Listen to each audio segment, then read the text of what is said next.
biro mo, bilyon na pera ng ating sambayanan. Kinukuha nila at binibigay sa sarili nila. Pinupuri pa nilang sarili nila habang nagnanakaw. Pagkatapos, alam mong nangyayari ay kinukuha nila, nanakaw nila ang pera sa gobyerno. Pagkatapos, pag nanakaw na, ibibigay nila, pag nag-election uli, kunwari ibibigay o ibabalik nila itong perang ninakaw nila sa mga botante. Ngayon, pag binoto sila ng mga nagago nila, nanakawin nila uli. Kaya walang katapusan.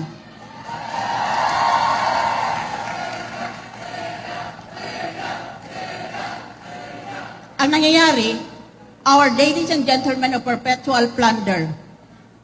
Kaya nagdadasal tayo sa ina.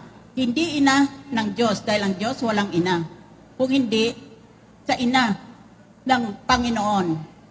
We pray to God that in this benighted country, where most of the people's hard-earned money goes to the private pockets of crooks and criminals, we pray that Our Lady of Perpetual Help will come, descend to the Filipino people, choose our values, which are faith, hope,